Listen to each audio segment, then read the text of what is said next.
¿Existe el arte macabro? Por supuesto que sí. En esta selección les voy a mostrar 10 de las obras más oscuras y perturbadoras de toda la historia del arte.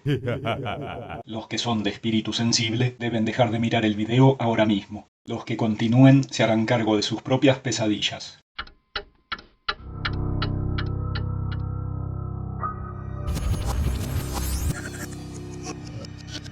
Voy a arrancar por un clásico, de las obras más impactantes y perturbadoras de este artista. Cabeza de Medusa, de Caravaggio. Michelangelo Merisi da Caravaggio creó dos versiones de Medusa, una en 1596 y la otra en 1597. Esta es la última. Ambas representan el momento de la mitología griega en el que la gorgona Medusa es asesinada por el semidios Perseo. Caravaggio utilizó un escudo circular realizado con madera de álamo. El escudo estaba cubierto por una tela de lino, sobre el cual se agregaron 4 capas diferentes de pintura, conocidas como capas de preparación, para ayudar a crear la base de la pintura. Caravaggio utiliza el tenebrismo y el realismo para dar la sensación de tridimensionalidad. La mandíbula y las mejillas de Medusa también están alargadas para complementar la naturaleza de la pintura. Está en la Galería degli Uffizi, en Firenze, Italia. Este también es un clásico de Johann Füssli, que se llama La pesadilla. Es también conocido como El Incubo y fue pintado en 1781, aunque realizó más versiones sobre el mismo tema. De él destaca el contraste entre la actitud de entrega tan sugerente y virginal de la chica y el feo demonio sentado encima de ella, y mirando con mal gesto al espectador, como si lo hubiésemos interrumpido cuando iba a cometer alguna perversidad.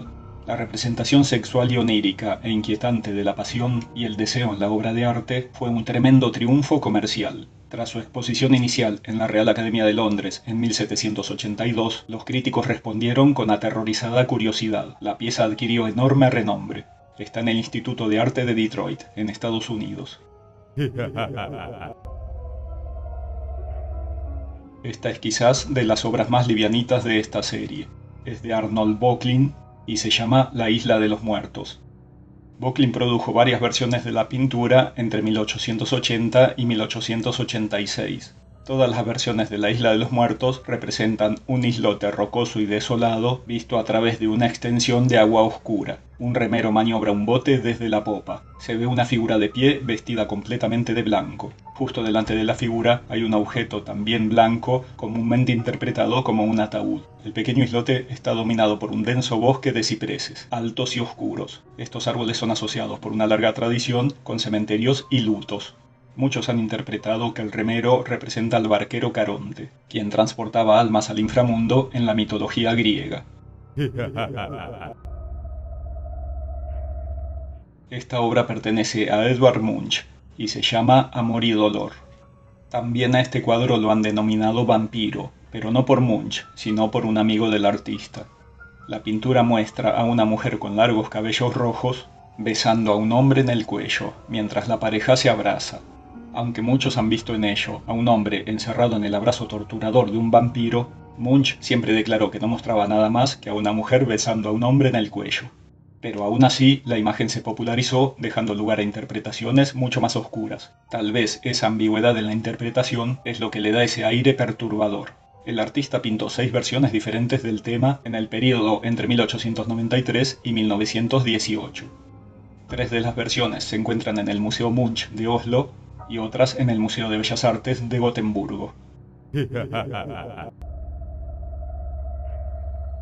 Y acá encontramos a Salvador Dalí con su obra El rostro de la guerra. Esta obra se completó en California a finales de 1940. El horrible rostro de la batalla, sus ojos rebosantes de asesinatos ilimitados, recordaba más a la Guerra Civil Española que a la Segunda Guerra Mundial, que todavía no había proporcionado una procesión de imágenes horribles suficientes para asombrar a Dalí en ese momento. Recordemos que fue hecha en 1940. La imagen muestra una cabeza incorpórea en un paisaje desértico, con un rostro demacrado como un cadáver, siendo atacado por serpientes. Dentro de los labios y las cuencas de los ojos hay cabezas similares, y dentro de ellas hay cabezas duplicadas adicionales, lo que hace que esta característica sea interminable y dé una idea deprimente. En el aspecto artístico, Dalí ha afirmado que fue la única pieza en la que se podía apreciar la huella genuina de sus dedos sobre el cuadro. Se puede ver abajo a la derecha. Se puede ver en el museo, y permítanme que lea el nombre porque la verdad es impronunciable para mí, en el Museo Boijmans van Beuningen, en Rotterdam, Holanda.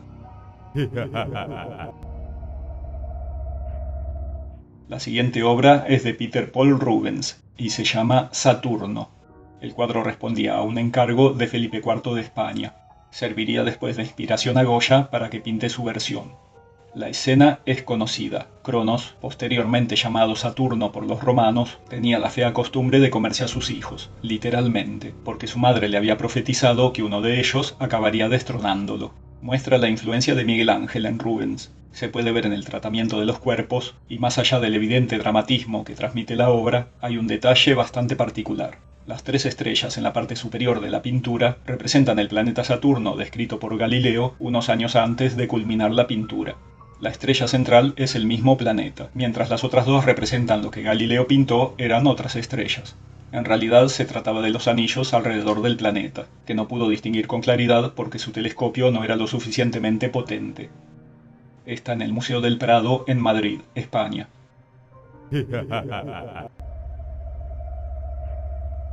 Y acá tenemos la versión del cuadro de Rubens realizada por Francisco de Goya, que es, la verdad, mucho más impactante. Se llama Saturno devorando a su hijo. Es obviamente un cuadro posterior al de Rubens. Una de las grandes diferencias entre estos dos cuadros es la violencia con que Goya lo pinta. Este es uno de los cuadros más terribles y oscuros del artista. Forma parte de la serie denominada Pinturas Negras. Goya las pintó directamente sobre las paredes de yeso de su casa a orillas del río Manzanares, cerca de Madrid. Inicialmente adornó las paredes con temas más alegres, pero con el tiempo pintó una serie de imágenes paulatinamente más perturbadoras que permanecieron intactas durante unos 50 años, antes de ser trasladadas al lienzo en 1874. Mediante la iluminación extraordinariamente contrastada, podemos observar que la luz cae directamente sobre Saturno y su hijo, dejando totalmente en segundo plano el fondo que los rodea. Emplea una gama de blancos y negros aplicada con manchas de color gruesas, solo rota por el ocre de la piel y el blanco y el rojo de la carne del niño. También está en el Museo del Prado, en Madrid, España. Y el que sigue es El deterioro de la mente sobre la materia, de Otto Rapp.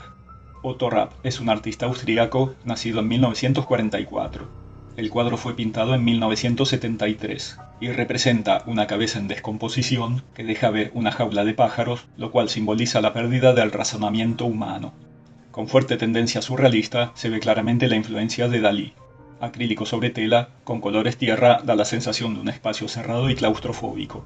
La cabeza gigante se ve a 3/4 perfil, pero aún así se podría decir que es una composición simétrica. El peso del cráneo, arriba, se equilibra por debajo con la escalera y el personaje en pie que la observa. Está en el museo, y vuelvo a leer este lugar, el Museo Kunsthistorisches, en Viena, Austria.